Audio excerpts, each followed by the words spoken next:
M এরশাদ হক। M এরশাদ। আসসালামু আলাইকুম ওয়া রাহমাতুল্লাহি ওয়া বারাকাতুহু। আইচল আই ধূমকেতু আদারে বাদ অগ্নি সেতু, দুদিনের এই দুর্গাশিরে উড়িয়ে দে তোর বিজয় কেতু। আজ বাংলাদেশের আকাশে অন্ধকার ঘন ঘটা, আর সেই অন্ধকার ঘন ঘটার আমানিশা দূর করবে, মোমবাতির আলোয় আলোকিত হবে।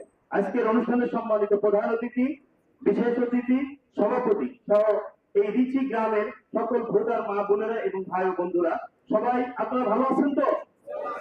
সংক্ষিপ্ত ভাবে আসলে কোনো কথা বলা যায় না। প্রথমত আপনারা কেন মোমবাতিতে ভোট দিবেন, আমার বক্তব্য ধাপটা একটু অন্যরকম হবে। কেন মোমবাতিতে ভোট দিবেন? মোমবাতি এমন একটি মার্কা, এমন একটা পবিত্র আলো, যে নিজে নিঃশেষিত হয়ে অন্যকে করে আলোকিত।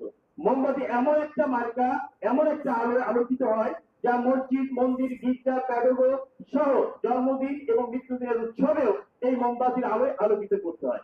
এখন কথা হচ্ছিল, মোমবাতি একটা প্রতীকী মার্কা, তার নিজস্ব কোনো ক্ষমতা নেই এবং এই মোমবাতি কিন্তু সংসদে গিয়ে কথা বলবে না।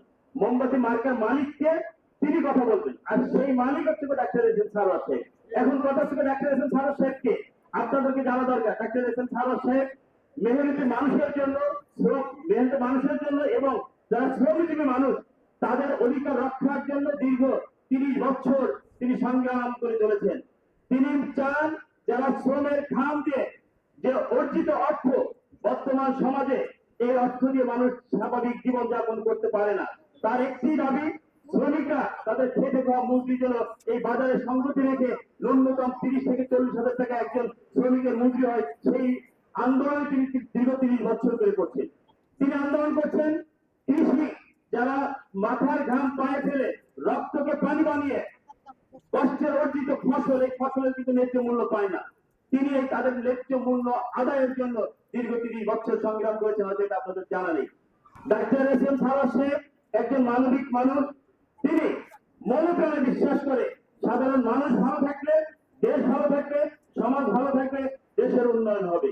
তিনি এমন একজন ক্যান্সার বিশেষজ্ঞ, যেটা আপনাদের এই হবিগঞ্জবাসীর জন্য গর্ব এবং অহংকারের জায়গা। পৃথিবীর ইতিহাসে বিরল যে ক্যান্সার সহ যে সকল দুরাক্ত ব্যাধি তার কোনো সুচিকিৎসা নেই। ডাক্তার এস এম সারোয়ার সাহেব কিন্তু উপমহাদেশের ভিতরে একজন সফল ক্যান্সার চিকিৎসক।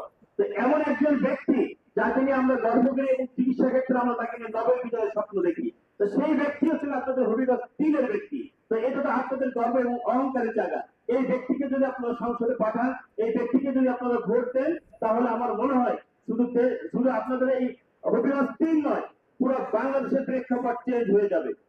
আপনারা ডাক্তার এস এম সারোয়ার সাহেবকে ভোট দেন এবং জাতীয় সংসদে তাকে আপনাদের পক্ষ হয়ে কথা বলার সুযোগ করে দিন। উনি এমন একজন মানুষ, উনি আমার বড় ভাই এবং বন্ধুর মতো একজন মানুষ। আমি ডাক্তার এস এম সারোয়ার সাহেবকে আপনাদের হয়ে বলবো, আপনি এই ন্যূনতম যে ক্যান্সারের চিকিৎসা করেন খুব স্বল্প মূল্যে টাকা নিয়ে একটা ব্যয়বহুল চিকিৎসা, তো আপনি সারা দেশ থেকে ইনকাম করবেন।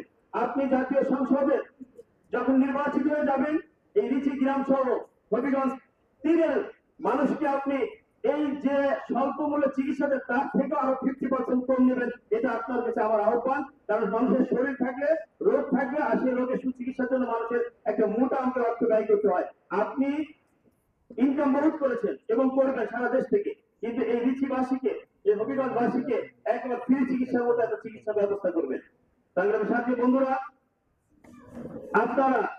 আপনারা যে ভোট, আপনাদের ভোট কিন্তু অত্যন্ত মূল্যবান এবং গুরুত্বপূর্ণ ভোট। ভোট শুধু একটা সিল মারার যে বিষয় না, আপনার এই মূল্যবান ভোট যদি সঠিকভাবে সঠিক ব্যক্তিকে প্রয়োগ করতে পারেন, আপনার ভাগ্যের পরিবর্তন হবে, দেশের ভাগ্যের পরিবর্তন হবে, আপনার এলাকার ভাগ্যের পরিবর্তন হবে। তাই আসুন, ভোটের আগে কালো টাকা, দুর্নীতি আর চাঁদাবাজের এই অর্থের বিনিময়ে 1000 টাকা একটা নোটে আপনারা ভুলে যাবেন না। আপনার সৎ এবং যোগ্য ব্যক্তিকে বিনা টাকায়, বিনা প্রবঞ্চনায় তাকে ভোট দিয়ে জয়যুক্ত করুন। তিনি যদি জয়যুক্ত হতে পারে, তিনি যদি নির্বাচিত হতে পারে, অবশ্যই তিনি আপনাদের পাশে থাকবেন এবং থাকবেন। আমি এই আশাবাদ ব্যক্ত রেখে আমি আমার সংক্ষিপ্ত বক্তব্য শেষ করছি। সকলে ভালো থাকুন, সুস্থ থাকুন এবং মোমবাতির আলোয় জাতীয় সংসদকে